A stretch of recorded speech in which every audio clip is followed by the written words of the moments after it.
J'ai raccordé pas un, pas deux, mais 7 Linky sur ce chantier. J'ai dû forcément faire appel à Enedis. Et là, je te dis tout dans cette vidéo. Comme ça, si toi, tu as un raccordement à faire, tu pourras connaître les prix.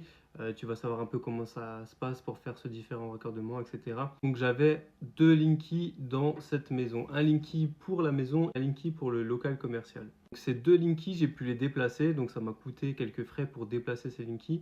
Et à côté de ça, je devais rajouter 5 Linky. Donc là, il faut surtout pas que tu oublies qu'il faut rajouter un Linky dans les communs quand tu fais un immeuble et après un Linky par appartement. Donc j'en avais 4 en haut, ce qui fait un total de 7 Linky. Donc les 2 que j'avais déjà plus les 5 que j'ai rajoutés. Alors pour ça, il faut savoir que Enedis fait payer des forfaits.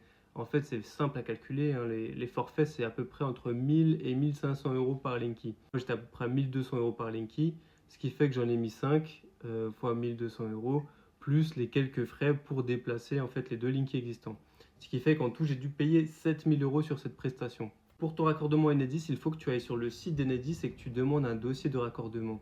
Une fois que tu as ce dossier, tu dois le remplir et après tu dois le faire signer par la mairie. La première chose à faire, parce qu'après tu as des délais qui sont assez longs. Pour Enedis, j'avais un délai d'environ 6 à 8 mois pour faire les travaux.